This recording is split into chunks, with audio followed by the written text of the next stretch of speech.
राम है। आज हम आपको प्रश्नावली 2.4 का प्रश्न क्रमांक 6वां बताने जा रहे हैं। इससे पहले हम आपको बता चुके हैं। अगर आपने पहला वीडियो नहीं देखा हो तो प्लेलिस्ट में जाकर आप वीडियो को देख सकते हैं। ठीक है, वीडियो को स्टार्ट करते हैं।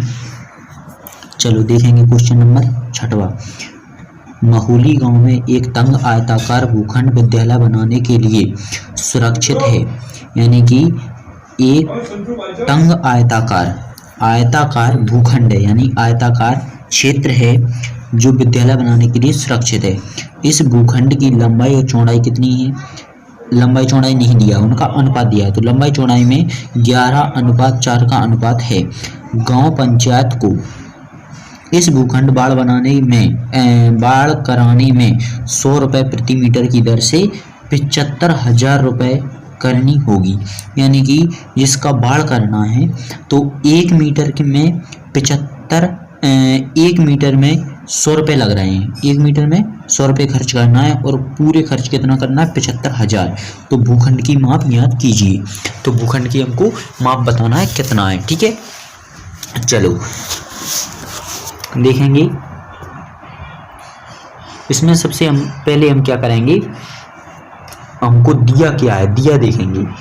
इसमें दिया है हमको विद्यालय बनाने के लिए सुरक्षित भूखंड की लंबाई कितनी दी है? लंबाई और चौड़ाई में अनुपात दिया है कितना? तो लंबाई के बाद है चौड़ाई। तो लंबाई कितनी है? 11। चौड़ाई कितनी है? 4। ठीक है, तो हम इसको मानेंगे। सबसे पहले मानेंगे, माना भूखंड की लंबाई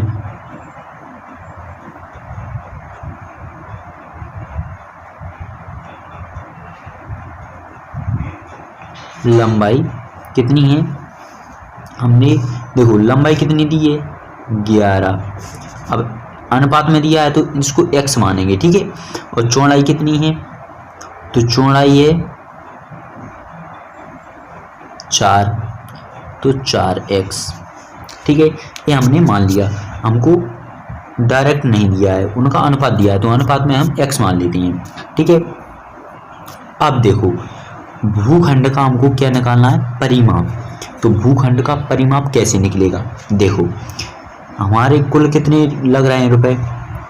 75,000 रुपये लग रहे हैं। ठीक है, अब हमको ये पता नहीं है कि कुल कितनी वर्ग फुट, कितनी मीटर जगह है हमारी, कितना क्षेत्रफल है।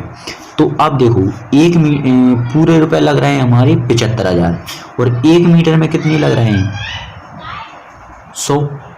तो इसका हम भाग दे देंगे तो क्या निकल के आएगा? हमारा परिमाप निकल के आ जाएगा। ये हमारा परिमाप निकल आएगा। ठीक है, देखो जैसे समझने के लिए हम समझेंगे कम बात। तो देखो जैसे 5 रुपये लग रहे हैं 1 मीटर के। ठीक है, अब हमको मीटर पता नहीं है कि कितने मीटर है, तो हमको पता है कितने, हम मान लेंगे कि पूरे हमको 50 रुपये लग रहे हैं कि 1 मीटर के रुपये लग रहे हैं 5 और कुल रुपये कितने लग रहे हैं? 50।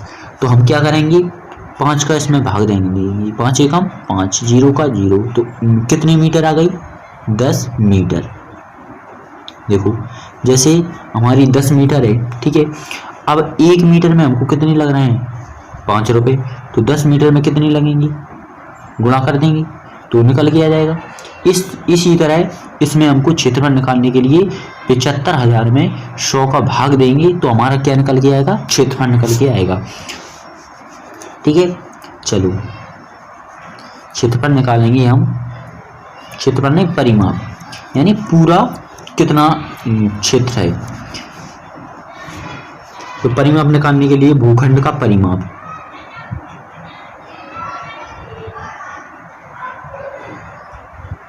भूखंड का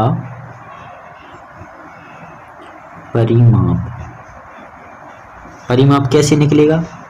कुल व्यय कुल व्यय या कुल खर्च बटे कितना आएगा 1 मीटर का मूल, 1 मीटर में जितना खर्च करेंगे उतना आएगा। ये हमारा निकला क्या आ जाएगा, क्या, भूखंड का परिमाप। ठीक है, अब देखो भूखंड का परिमाप निकालने के लिए कुल व्यय हमको दिया है, कितना है, 75,000। तो हम 75,000, अब 1 मीटर में कितना मूल है, तो 1 मीटर के लिए कितना लग रहा है, 100 रुपये। तो 100 रुपये, इससे हम भाग दे देंगे तो 2 जीरो से 2 जीरो कट जाएगा, तो कितना आएगा हमारा 750 मीटर।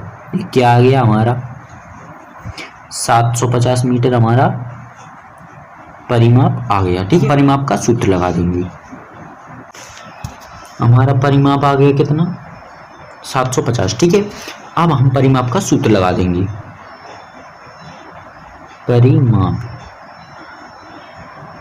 देखो हमारा आयत का परिमाप कितना होता है, आयत का परिमाप होता है 2 कोष्टक लंबाई प्लस क्या, चौड़ाई। ठीक है, ये हमारा सूत्र हो गया। अब देखो दो परिमाप, देखो हमारा परिमाप कितना था, हमारा परिमाप आया था 750, तो 750 लिखेंगे परिमाप बराबर 2, लंबाई कितनी थी, लंबाई हमारी देखो 11x मानी थी हमने, तो 11x प्लस चौड़ाई कितनी थी 4x, तो 4x। अब देखो 750 बराबर 2 कोष्टक के अंदर देखो इन दोनों को जोड़ेंगे हम, तो 11 और 4 कितने हो जाएंगे 15x हो जाएंगे। अब देखो 15 का 2 में क्या होगा गुणा, तो 15 तो नहीं 30x, इधर कितना है 75 जीरो। हमको 30 का क्या करना है, इसमें भाग देना है, इधर गुणा में है तो इधर आके भाग में आ जाएगा, तो 750 इधर कितना था x, तो ये 30 कहाँ पे आएंगे बटे में, 0 से 0 कटेगा, 3 से काटेंगे 3 एकम 3, 3 दूनी 6, 1 बचा 3 5 है 15, तो x का मान आ जाएगा कितना 25, x का मान 25 आ गया। ठीक है, अब देखो हमको क्या करना है, भूखंड की माप याद करना है, तो लंबाई कितनी हो जाएगी हमारी 11 है, x की जगह x का मान, तो 11 है कम 25 है x का मान, x का मान 25 है, तो 25 का 11 में क्या करना पड़ेगा गुणा, 11 था 25 है, 11x में देखो हमने मान रख दिया, तो 25 से कम 25 हासिल 2, 25 से कम 25 26 27, कितना आ गया 275।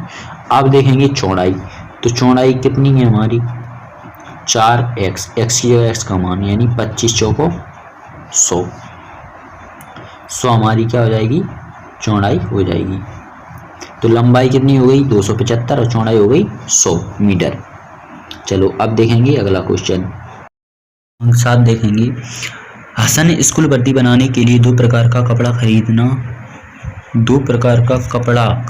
है, खरीदता है वहाँ पे गलती से टाइपिंग गलत हो गई, खरीदता है।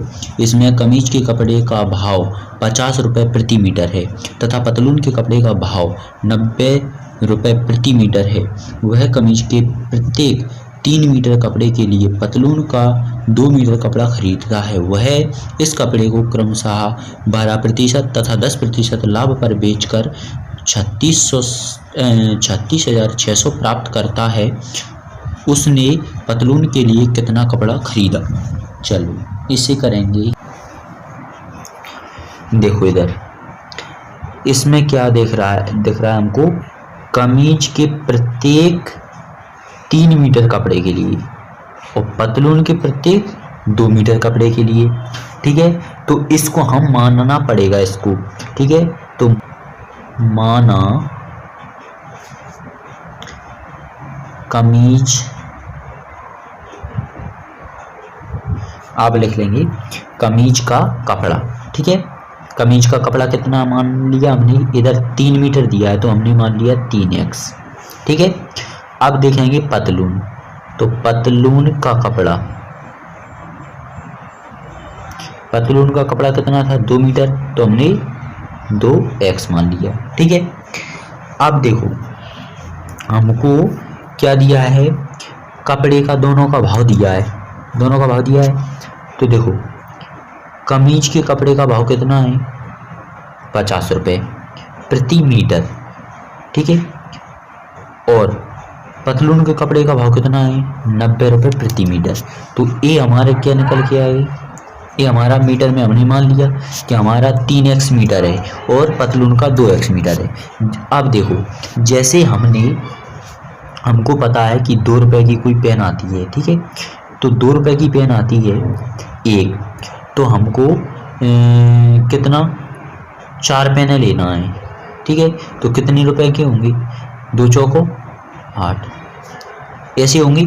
तो देखो ये हमको क्या दिया है 2x मीटर दिया है। ठीक है, यानी कि हमको इतनी पेनें लेना है, कितनी, जैसे हमको 5 पेनें लेना है। ठीक है, ये हमारी 5 पेनें हैं मान लो। अब एक पेन कितने की आ रही है 90 रुपये की, यानी कि ये 50 रुपये की। तो ये क्या है कपड़ा आ रहा है इतना, तो हमने देखा कि 5 पेनें हमारी 2 रुपये की आई, तो कैसे रुपये निकलेंगे, तो एक पेन 2 रुपये की आई और 5 पेनें हैं, यानी कि इतने कपड़े हैं और इतने के आए हैं, तो रुपये निकल आएंगे, दोनों को गुणा करेंगे। ठीक है, तो हम इसके पैसे निकालेंगे। अब चलो पैसे निकालेंगे। तो देखो हमको पता है कि 3x का है कपड़ा, कमीज का कपड़ा है, और कमीज के कपड़े का भाव कितना है 50 रुपये, तो हम इसमें 50 में गुणा कर देंगे। ठीक है, तो ये हमारे क्या निकल के आएंगे रुपए, यानी कि हमने कितने रुपए में खरीदे।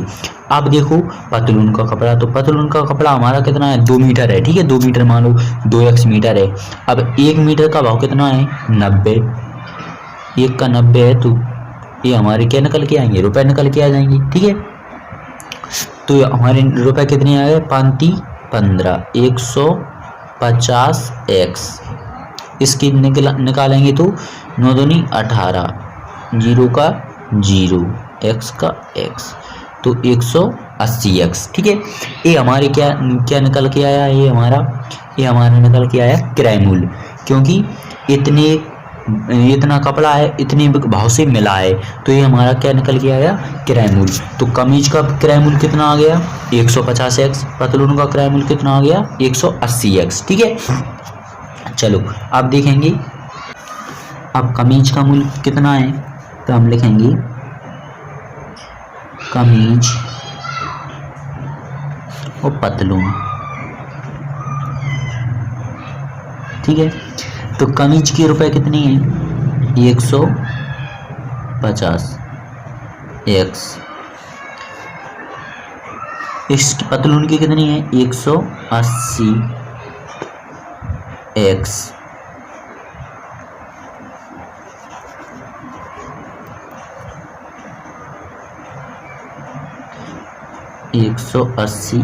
ठीक है, 2 मीटर कपड़ा खरीदता है वह इस कपड़े को क्रमशः यानी कि पहला कपड़ा कमीज का था तो पहले कमीज का भाव, दूसरा कपड़ा का था पतलून का, तो पतलून का भाव।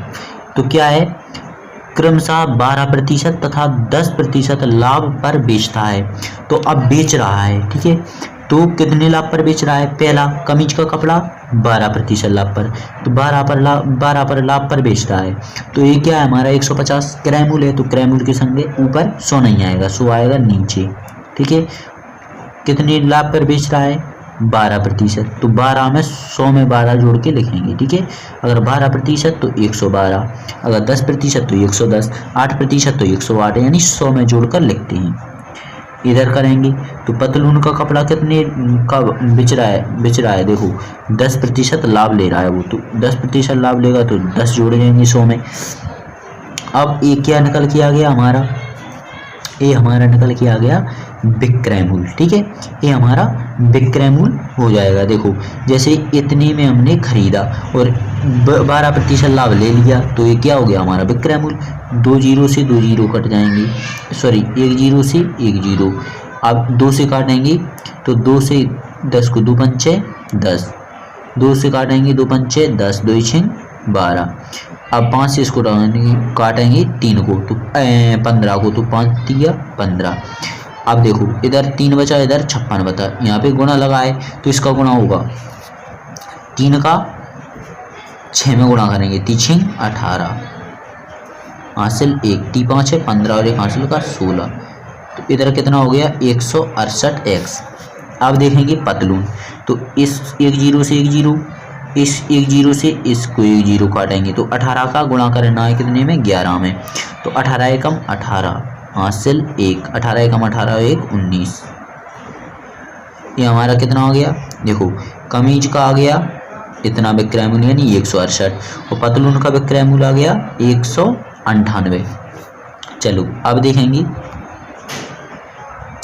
इसको छोटे रूप में लिखते हैं 198, ठीक है। अब देखो वो क्या बोल रहा है, 12% और 10% लाभ पर बेचकर 36,600 प्राप्त करता है, यानी कितना रुपए प्राप्त करता है वो 36,600 प्राप्त करता है। और हमारा कितना है, देखो बोल रहा है कमीज का इतना प्राप्त करता है और पतलून का इतना, तो हमारा कुल कितना हो जाएगा 168x प्लस 198x। और सवाल क्या बोल रहा है, कितना कर रहा है 36,600 प्राप्त कर रहा है। देखो सवाल बोल रहा था 36,600 प्राप्त कर रहा है, हम बोल रहे हैं कितना कि कमीज का कपड़ा बेचा 12% लाभ पर तो 168 रुपये और पतलून का बेचा तो 198 रुपये। तो हमारे 168 198 सवाल बोल रहा है इतने ही है कुल, तो हमने अपने जोड़ दिए और सवाल की जोड़ दीजिए। आप देखो 8 और 8 जोड़ेंगे तो 8 और 8 16 की 6 हासिल 1, 9 और 6 15 और 1 हासिल का 16, 16 की 6 हासिल 1, 1 और 1 2 और 1 हासिल का 3, तो 366x बराबर इधर कितना है हमारा 300, ठीक है 36,600।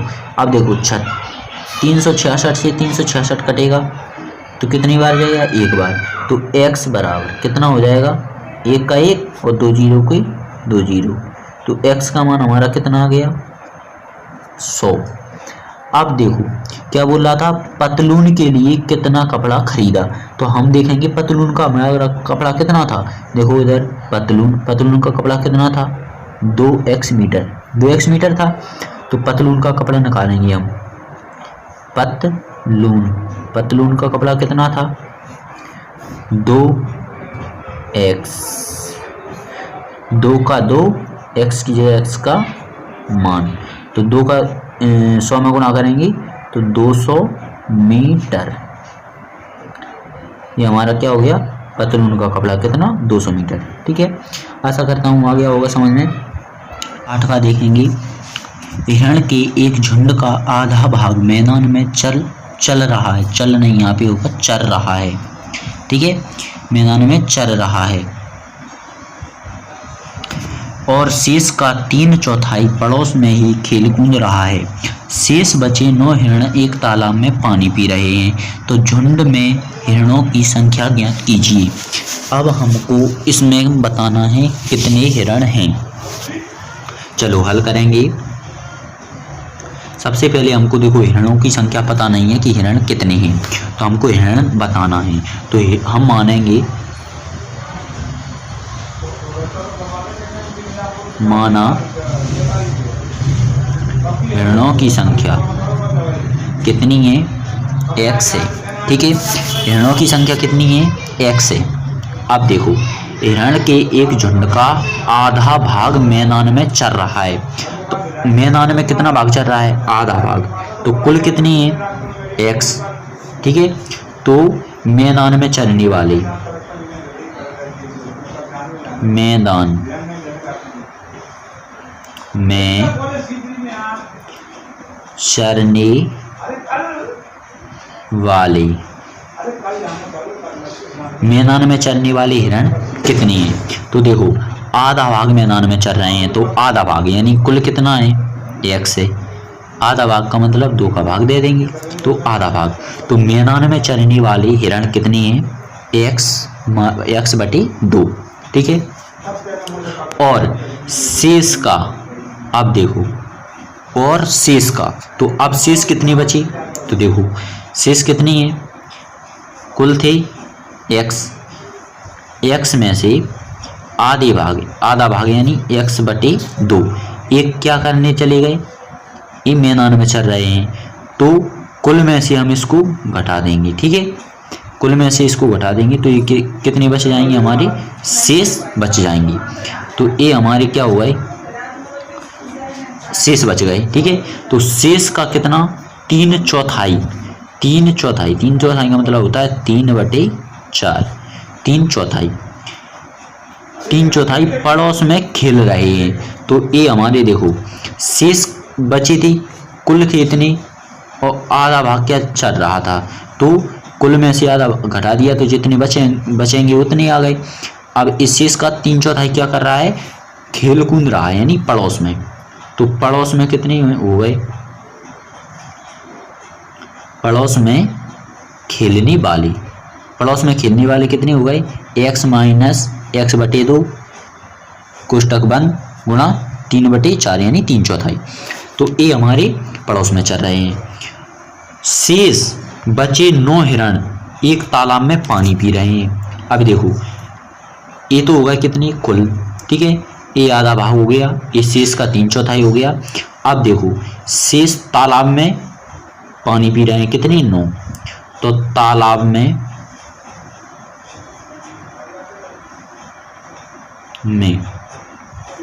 पानी कितने पी रहे हैं, 9, ठीक है। बस अब हमारा समीकरण सॉल्व हो जाएगा। देखो पहले इसको छोटे रूप में लिखते हैं।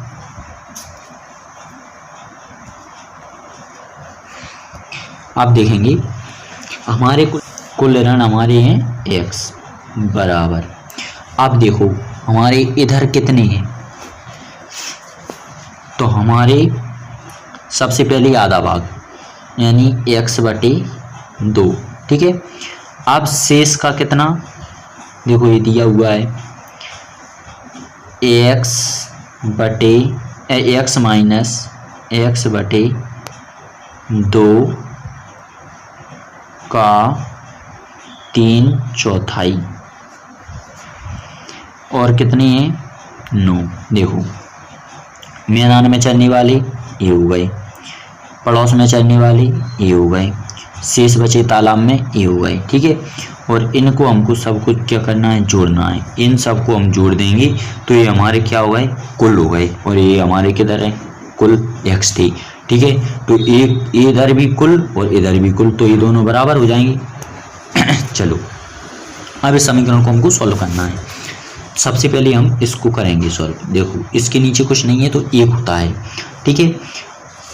यहाँ से करेंगे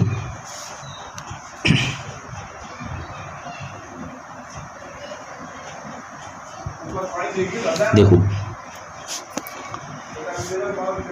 x का x नीचे 2 प्लस ये, इसका हमका क्या करना पड़ेगा, देखो इधर सवाल बन रहा है x बटे 1 माइनस x बटे 2, यहाँ पे और यहाँ पे देखो एक सा बन रहा है। तो इसको सॉल्व करेंगे सबसे पहले, इसका गुणा इसमें, इसका इसमें और नीचे का नीचे। तो 2 का x में 2x माइनस 1 का x में x बटे नीचे कितने 2, 2 एकम 2। अब देखो 2x में से 1x गया, कितना बचा, अकेला x और नीचे 2, यानी इसकी जगह हम इस कोष्टक की जगह क्या लिख सकते हैं, x बटे 2 लिख सकते हैं। आप अपने रजिस्टर में लिख सकते हैं, ठीक है। इसको आपको लिखना है, यहाँ पे हम इसको छोड़कर डायरेक्ट ए लिख रहे हैं, आपको ये भी लिखना है, ठीक है। चलो हम लिखेंगे, हम अगर इसको ऐसा सॉल्व करेंगे तो कितना आएगा हमारा, 2 बटे x बटे 2 आएगा। तो आपको सॉल्व भी करना है और लिखना भी है। तो हम लिखेंगे x बटे 2 प्लस, देखो इसकी जगह सॉल्व करके वो लिखेंगे तुम, हम लिखेंगे x बटे कितना बच रहा था 2, 3/4 प्लस 9, ठीक है। अब इसमें गुणा करेंगे तो 3 का x में देखो सबसे पहले उतारेंगे x बटे कितना है 2 प्लस, अब देखो 3 का x में गुणा करेंगे 3x, नीचे कितना है 4 दूना 8 प्लस कितना है 9। ठीक है, इसके बटे में देखो कुछ नहीं होता तो सबके बटे में 1 होता है। अब हम इसका करेंगे एलसीएम, 2 8 और 1 इनका एलसीएम लेंगे तो कितना आएगा 8 आएगा। तो 2 का भाग देंगे 8 में, 2 चौको 8, कितनी बार गया 4 बार, तो 4 का इसमें करेंगे ऊपर गुणा, तो 4x प्लस 8 का 8 में करेंगे क्या भाग, 8 का 8 में भाग देंगे कितनी बार जाएगा 1 बार, तो 8 एकम 8, 1 बार गया, 1 का ऊपर गुणा, 1 तिया 3x प्लस, अब 1 का गुणा करेंगे 8 में, तो 1 8 8, 8 बार गया, तो 8 का करना है 9 में गुणा, तो 8 9 72, कितना आया 72। ठीक है, चलो अब देखो इसके बराबर में क्या था x था, तो इसके बराबर में क्या आएगा x।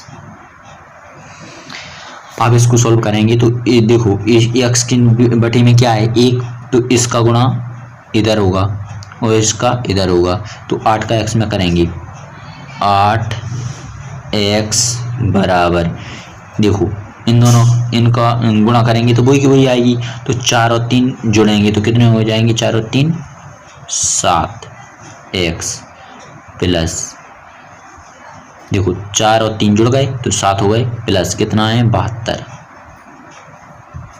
अब देखो 8x और 7x, अब x की संख्या एक साइड लेके आएंगे तो 8 पहले से था, 7 इधर आएगा तो घट जाएगा, तो 8 में से 7 जाएंगे कितने बचेंगे, अकेला एक बचेगा, 1x बराबर कितना है इधर 72।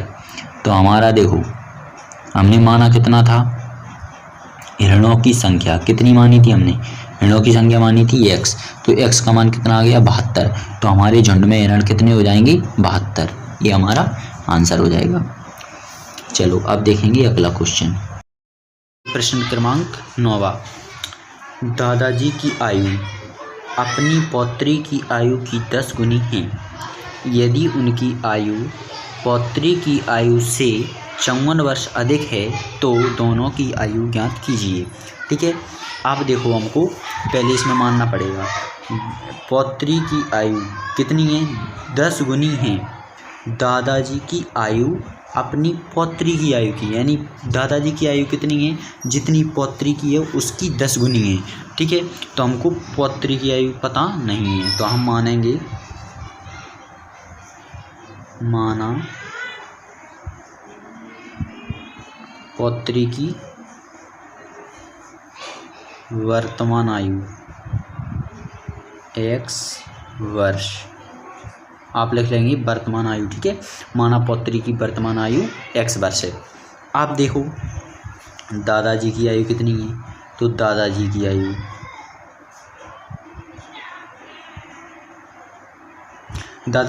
कितनी है, दादाजी की आयु अपनी पौत्री की आयु से, यानी पौत्री की कितनी है x, तो पौत्री की आयु से कितनी है 10 गुनी, यानी 10 गुना कर दो 10 का 10 गुनी है, तो दादाजी की आयु कितनी हो गई 10x, 10x का 10 में गुना करेंगे 10x। यदि उनकी आयु, यानी किसकी आयु दादाजी की, तो प्रश्नानुसार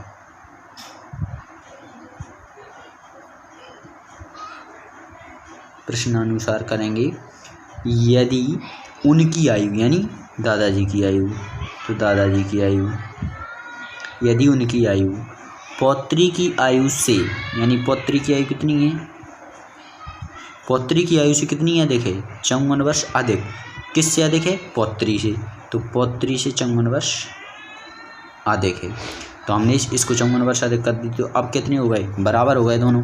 ठीक है, अब करेंगे सॉल्व, तो 10x और ये इधर 1x, तो 10x ये प्लस के इधर आएंगे बराबर के इधर, तो माइनस के x बराबर 54। ठीक है, अब देखो 10 में से 1 गया कितनी बची 9, x बराबर 54, 9 का इसमें भाग चला जाएगा, 9 6 54। तो x का मान कितना आ गया हमारा 6। हम बताना क्या था, दोनों की आयु ज्ञात कीजिए। तो दोनों की आयु बताना है। तो पौत्री की आयु कितनी है, पौत्री की आयु हमने मानी थी x वर्ष है, तो x का मान कितना आ गया 6। तो पौत्री की आयु कितनी हो गई x वर्ष यानी 6 वर्ष। ठीक है, आप निकालेंगे दादाजी। तो दादाजी की आयु कितनी हो गई, दादाजी की आयु है कितनी 10x, 10x है तो 10 का 10, x की जगह x का मान कितना है 6। तो दादाजी की आयु कितनी हो गई 10 60 वर्ष, दादाजी की आयु हो जाएगी 60 वर्ष। ठीक है, चलो अब देखेंगे अगला क्वेश्चन। अब देखेंगे प्रश्न क्रमांक 10वां। अमन की आयु उसके पुत्र की आयु की 3 गुनी है। 10 वर्ष पहले उसकी आयु पुत्र की आयु की 5 गुनी थी। दोनों की वर्तमान आयु ज्ञात कीजिए। ठीक है, तो अमन की आयु कितनी है, उसके पुत्र की आयु की 3 गुनी है। तो माना पुत्र की आयु हम मान लेंगे। ठीक है,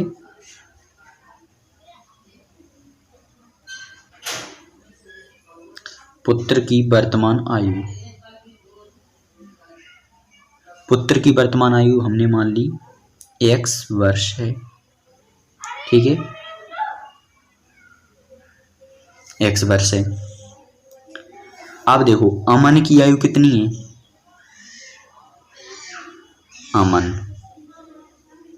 अमन की वर्तमान आयु आप लिख लीजिए। अमन की वर्तमान आयु कितनी है, पुत्र की आयु की 3 गुनी है। तो पुत्र की कितनी है x की 3 गुनी यानी कि कितनी हो गई 3x। ठीक है, अब देखो 10 वर्ष पहले, अब ये तो कितनी है वर्तमान की, ये वर्तमान की। अब 10 वर्ष पहले की बात कर रहा है। तो 10 वर्ष पहले अमन, देखो अमन 10 वर्ष पहले कितने का होगा, अभी है 3x का। ठीक है, 10 वर्ष पहले निकालेंगे तो अभी कितना है 3x का, 10 वर्ष पहले कितने का हो जाएगा 10 घटा देंगे। अब देखो पुत्र अभी कितने का है x का, 10 वर्ष पहले कितने का हो जाएगा 10 घटा देंगे। ठीक है, आयु उसकी आयु पुत्र की आयु की 5 गुनी थी, यानी 10 वर्ष पहले निकाल ली। पुत्र की आयु की कितनी थी 5 गुनी, तो पुत्र की आयु ये तो 5 गुनी थी, तो हमने 5 गुनी कर दी। तो ये दोनों क्या हो जाएंगे बराबर हो जाएंगे। अब इसको सॉल्व कर लेंगे। ठीक है, तो 3x - 10 बराबर 5 का इसमें गुणा हो जाएगा। तो 5 का x में होगा 5x माइनस 5 का 10 में होगा 5 दाम 50।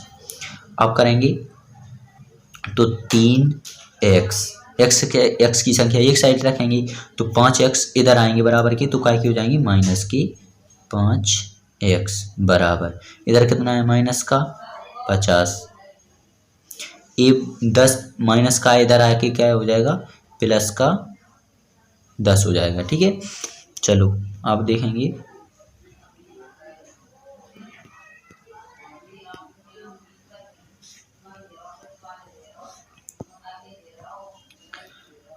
देखो 5 में से 3 जाएंगे क्योंकि बड़ी संख्या में छोटी संख्या घटती है। 5 में से 3 जाएंगे कितने बचेंगे 2x। ये 2x काय के बची, देखो 5 में से बची तो 5 काय का है माइनस का, तो ये भी माइनस का बराबर। अब देखो 50 माइनस की और 10 प्लस की तो घटेंगी, तो 50 में से 10 जाएंगे कितने बचेंगी 40। अब देखो बचे काय में से 50 में से बचेंगे क्योंकि 50 बड़ी है, तो 50 काय की है माइनस की, तो ये भी माइनस का हो जाएगा।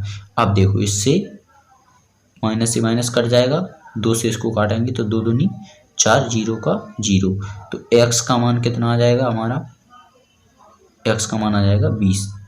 ठीक है, अब देखो क्या बोल रहा है दोनों की वर्तमान आयु ज्ञात कीजिए। तो वर्तमान आयु दोनों की ज्ञात करना है। तो हमने x काय की मानी थी, देखो पुत्र की वर्तमान आयु x वर्ष है, तो पुत्र की वर्तमान आयु तो कितनी आ गई हमारी 20 वर्ष। अब निकालेंगे अमन की। अमन। अमन की वर्तमान आयु कितनी है? देखो हमने मानी थी अमन की वर्तमान आयु कितनी है? 3 गुनी है। तो 3 गुणा x का मान 20, 3 दूनी 6, 0 का 0, यानी अमन की आयु कितनी हो गई? 60 वर्ष।